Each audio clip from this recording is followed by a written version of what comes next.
Frank. What's the weirdest thing you've ever saw in here? Let me ask you a question, kid. Did you see that movie, Night of the Living Dead?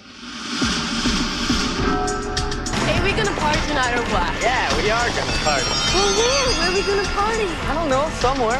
Hey, we could go to the park. Oh, no, we can't. The cops said they'd shoot us if we go back to the park. Yeah, and I ain't in no mood to go tonight. I like death.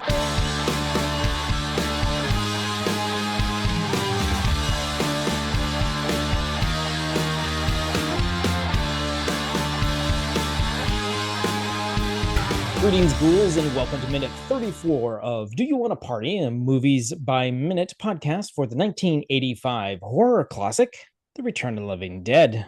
I'm your host, Troy, and in this episode, I'm being joined by, yet again, another returning friend from the past, my colleague from college, who was part of a collective of Geeking Off the Page friends, probably one of the first people that I would talk to once I created the Planet Geek Productions and all that. And that's my animation friend. I'm Trevor Brown. Hey. Ho, ho. All right.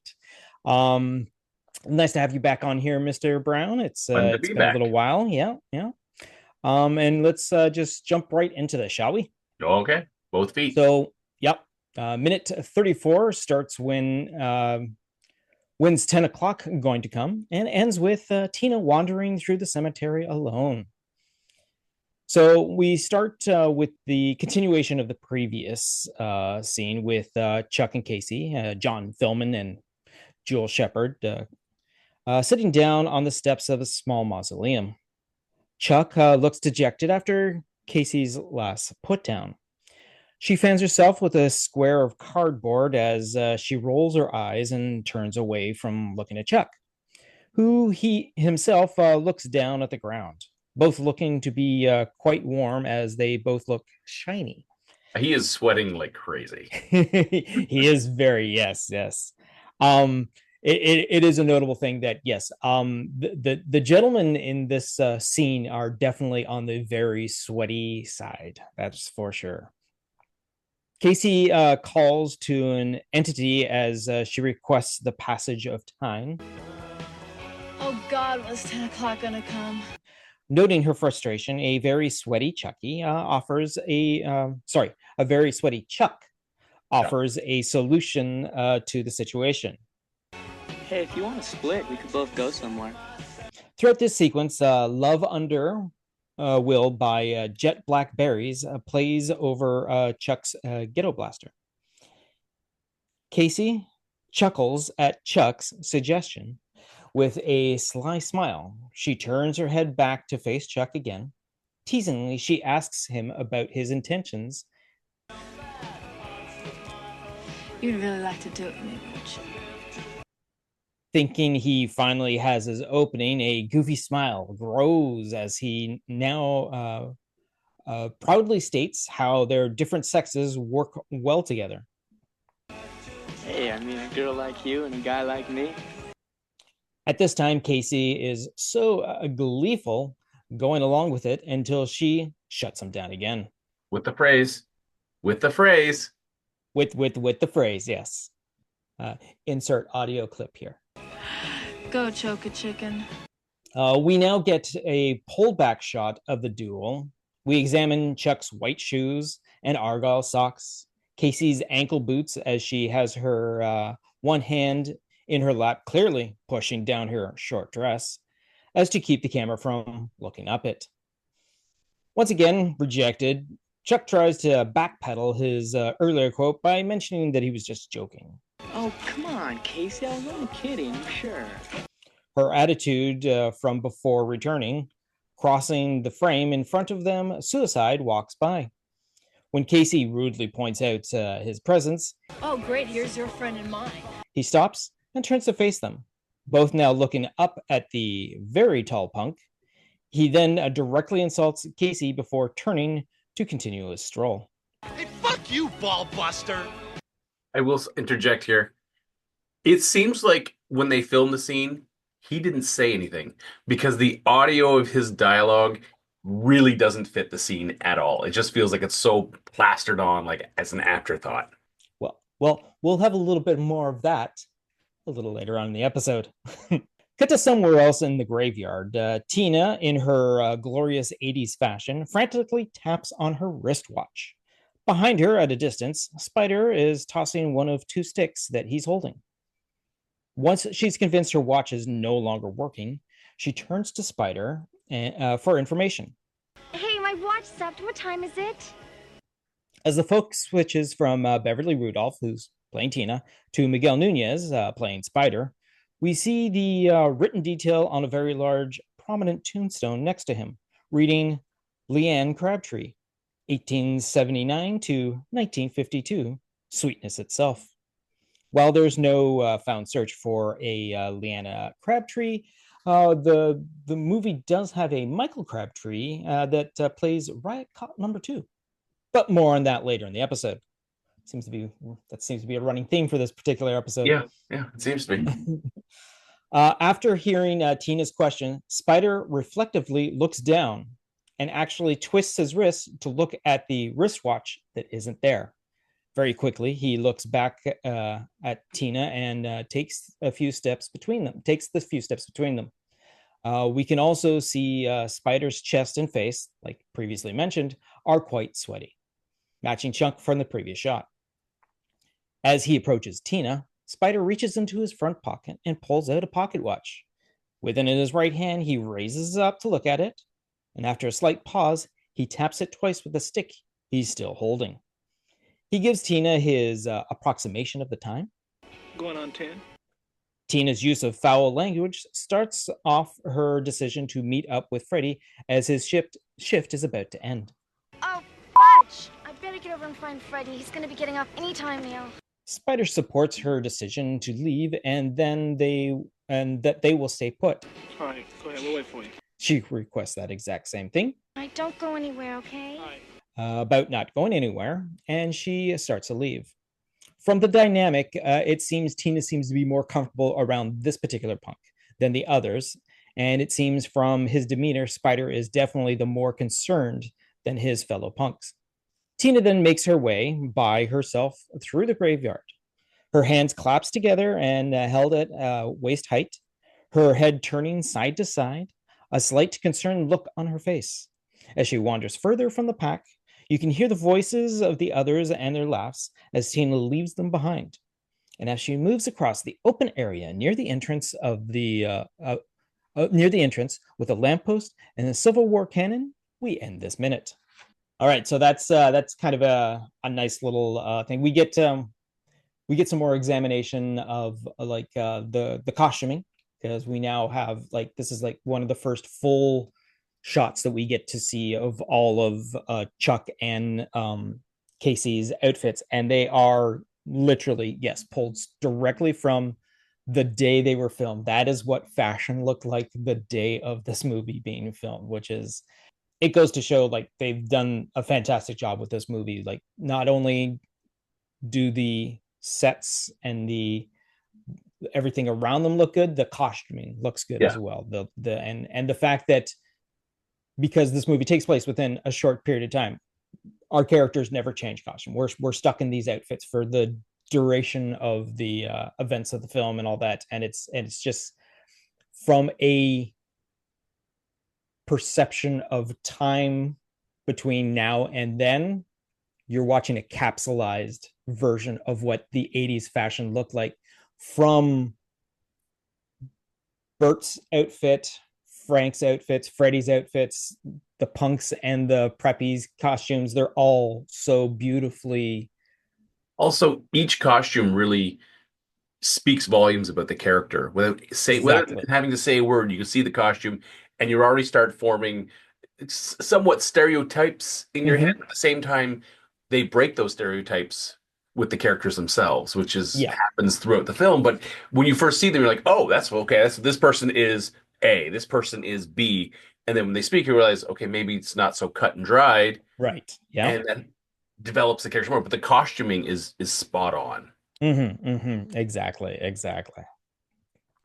All right. So over on the commentary track with director and writer Dan O'Bannon and production designer William Stout, Dan O'Bannon points out, there's Jules. William Stout adds how Jules Shepard, having such a successful career as a writer, having had plenty of articles published in Premiere Magazine, and just as Miguel starts to talk, Dan also points out, like he did with Jules before, adding the information of how he's not black, how he's Puerto Rican, but that the that he looks sort of black, so he went with that. Good old Dan O'Bannon, huh? Mm-hmm. And includes the fact that he is wearing a weave and that his hair is actually rather short. William Stout then, seeing some of the names are visible and how that they were family names from his wife's family, which, like the movie, are in Louisville, Kentucky.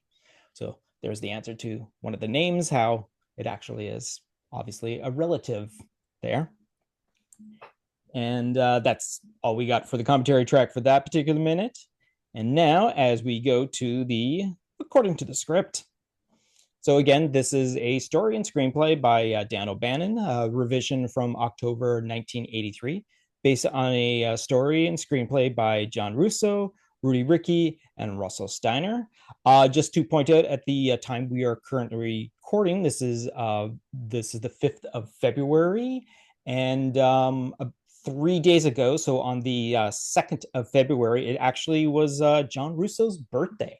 So the man most responsible for this movie coming to reality celebrated his birthday.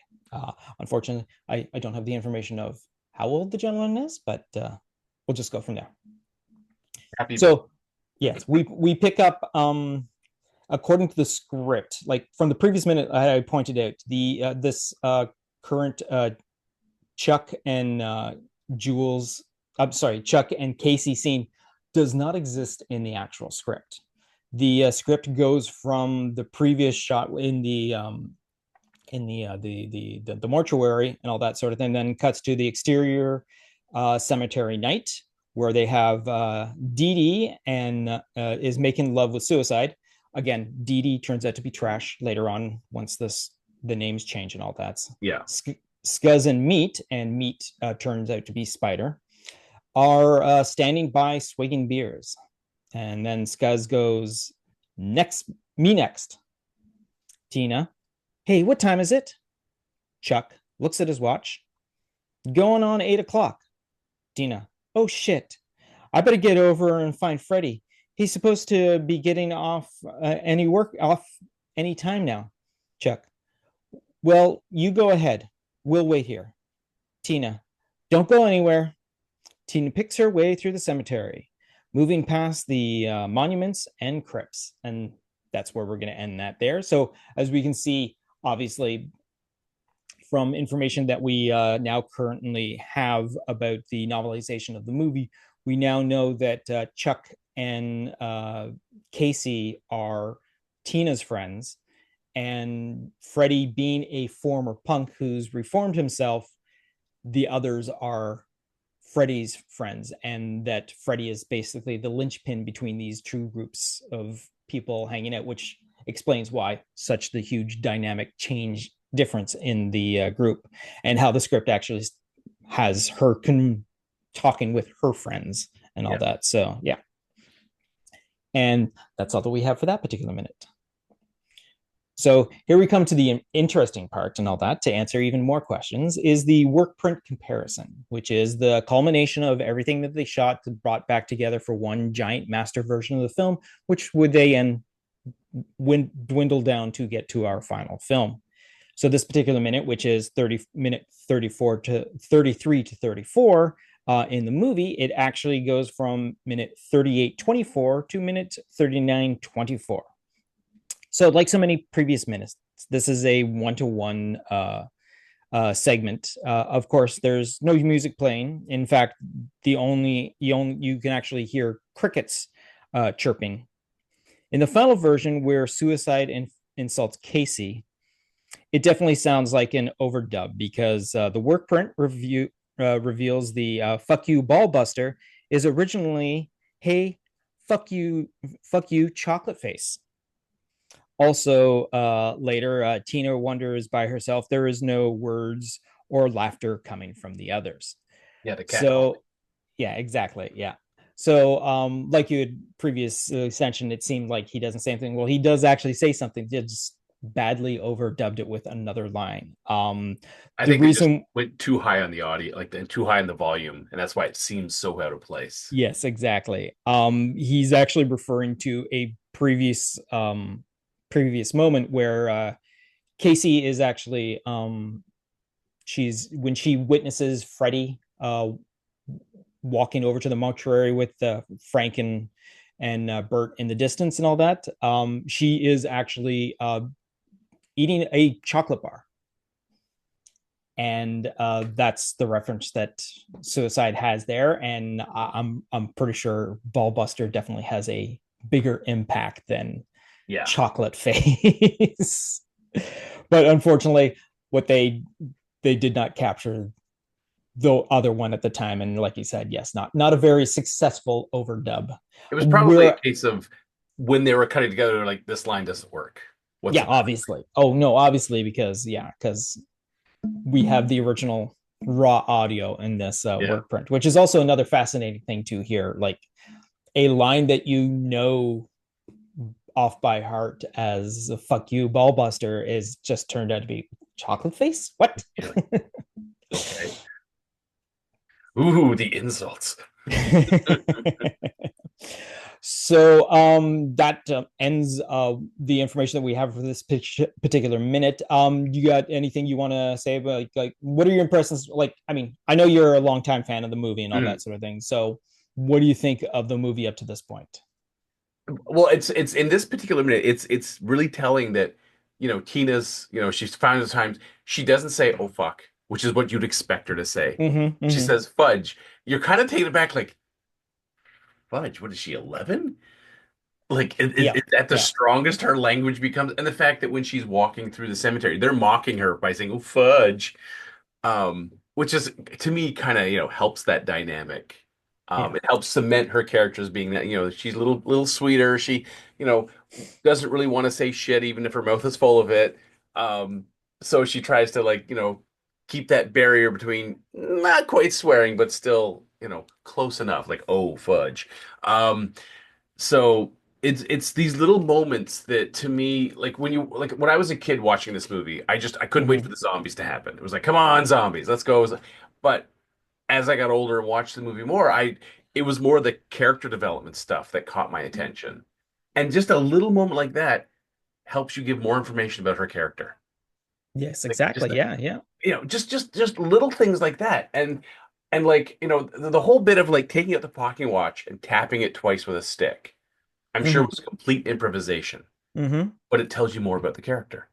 Exactly. Yeah. And it's these little things that, to me, get overlooked because, everyone's like, "Zombies, boobs," all that sort of stuff, and then you miss these little things that these actors have added, or maybe the director said, "We'll try it this way." It's not directly in the script, but play with it, see what you can do. And I'm sure, just because he threw away the one stick and he's got the other one in his hand, he pulls out the pocket watch and he's got the stick in the other hand. He's probably like, "Well, tap it twice, why not? Like, abracadam, like, let's see what it says."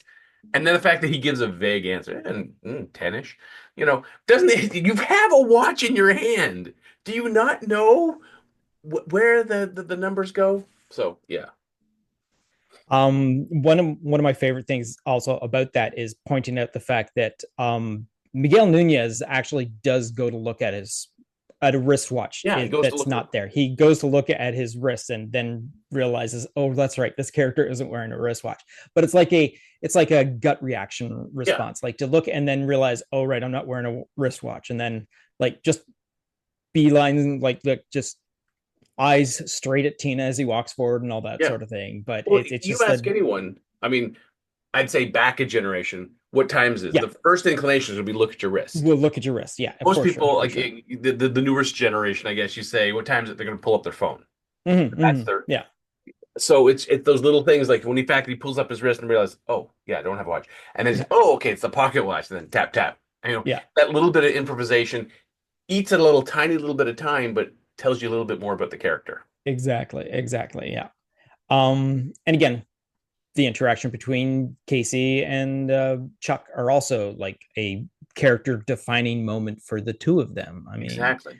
it's just, yeah, it's a very, I mean, again, they're all minutes that we're dealing with and all that. Some don't have as much. Some have a plethora of information. This one itself is all character driven, and again, it goes to show how well written these characters are and how comfortable the actors feel in the roles. Because I keep mentioning they had that 2 weeks prior to filming to rehearse the movie. They walked through the movie for 2 weeks. Everyone like working together, making sure their characters were fully fleshed out, and it does seem like it worked beautifully because in the final product you have something that everyone seems real. Everyone seems um every character feels lived in one, and Yes. not just Yes. something all of a sudden that an actor has walked into the role. The only person that is the only one that walked in basically day of shooting, just being hired like a day prior, was Clue Gallagher, who plays Bert. So he was like a last minute ad, and it's nice that he's such a veteran actor that he easily knows how to put himself into the situation and all that.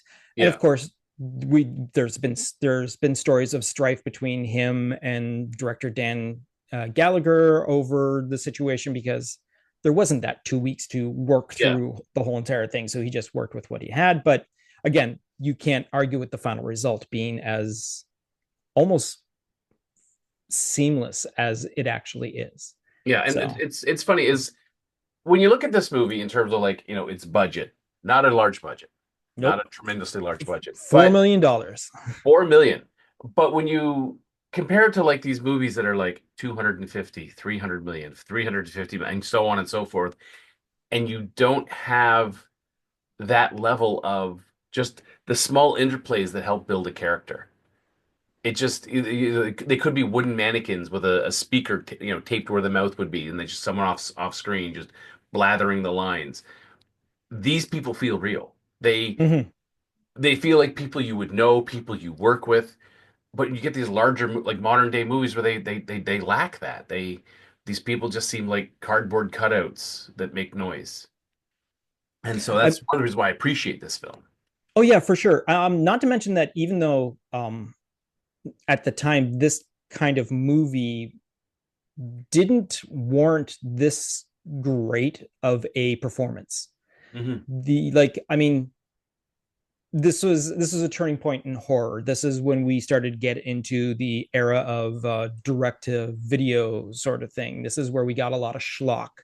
And don't get me wrong, I love watching the schlock. And this movie borders so much on schlock. The only thing that elevates it is the fact that it is so well produced and well put together and well directed and well acted. It's and it makes it stand out. The subsequent sequels to this particular movie vary in their, yeah, and they drop off dramatically near the end of the run of the 5 movies and all that. Third one gets a little better because we have an interesting cast and all that sort of thing. Well, we have an interesting couple of cast members and all that make it interesting to watch the movie. But yeah, the next movie is not really that great. We do have our James Karen and Tom Matthews come back to, in quote unquote, reprise their acting abilities, but they're definitely a lot less structured than they are as Frank and Bert. Sorry, Freddie and Frank. But again, you're dealing with a not very skilled crew. The kids from that sequel are not that great actors and all that sort of thing. And it's yeah, we get into the third one's a little better. Melinda Clark's like zombie girl, hot goth girl is fantastic to watch. But then we drop off to the European market that starts producing the Return of the Living Dead movies, and yeah, basically we end up with garbage that is definitely direct to home video. It's not it's not worth your time, really. I mean, if you want to be a completist, go for it, but you nothing matches this first movie. It's fantastic. And that's another reason why I'm so looking forward to Christmas of 2025, when the Return of the Living Dead gets released in theaters as a Christmas movie, which takes place like 18 months after the events of this particular movie, which is going to be a fascinating thing. If, again, something this podcast is going to be keeping its eyes on, because we're going to be making episodes throughout the time of production and release of the movie. So we'll probably be delving into that the closer we get to it and all that. So, yeah. As we look over my shoulder right now at the video that's playing, this is the chocolate eating scene. Yes. Yeah. So chocolate face. So there we go. All right, so that's going to end it for this particular minute. Again, Mr. Brown, thank you for joining me at this particular juncture. Like I said, it's been a while, so hopefully we'll get you back for another minute sooner. And as you can tell from where we are in the movie, you know that we're about to kick off. And so we're basically, the couple of first cars of the roller coaster are up at the top, and it's one of those little turnaround crests that wait until the rest of the, we're just getting up there. We got a couple more cars behind us to get to the top of the peak, and then we're about to like go around that tiny little turn, and then it's going to be nonstop right until, and the plummet. That's going to be one hell of a show for the next little while. So again, thank you, Mr. Brown, for joining me. I want to thank the audience for joining in. It's always nice to see on the regular podcast feed every once in a while. There's an extra number clicking in there and all that sort of thing. Again, nothing huge, but you're all appreciated. Over on our YouTube channel, it's blowing up like gangbusters, because apparently YouTube is the place to watch your audio podcasts. The numbers of views are like trump anything else that I've seen from this podcast, which is fantastic. And the interaction is also doing well. So if you have anything you want to say about this particular minute, or any previous minute, or actually any future minute, just drop a comment in whatever episode you're watching, wherever you're listening or watching it. Or you can contact us at our email, which is planetgeekpod@gmail.com. We can continue on the conversation there, or eventually roll it into a future episode, which a couple of my previous guests have actually come from commentary comments. And so, again, once more, thank you, Trevor. Thank you, audience. And I got nothing else to say except see you next Wednesday.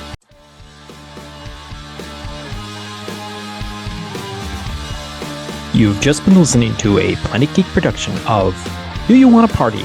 A Movies by Minute podcast of the 1985 The Return of the Living Dead.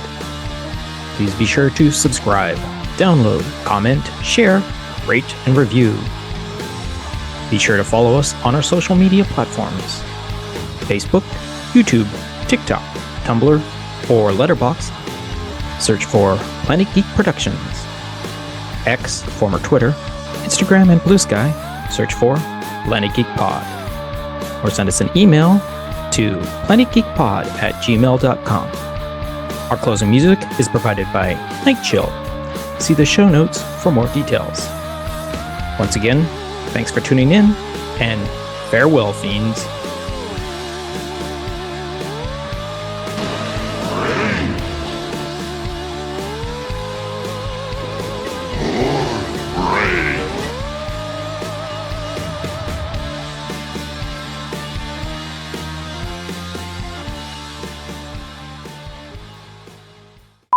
Alrighty then.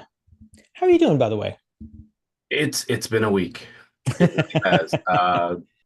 Hey, but how about that Royal Rumble, huh? Didn't see it. Didn't get a chance to see it. Yeah, I know you. I know, because you're like, oh, but you're not going to be home to watch the Royal Rumble on Netflix. Okay, so minute 34. Go choke a chicken. Okay. What is that extra note? Oh shit. Oh, I might have been jotting down a note while I was writing my other notes, so that might not have nothing to do with this actual episode, but I'll find out when I get to it. All right.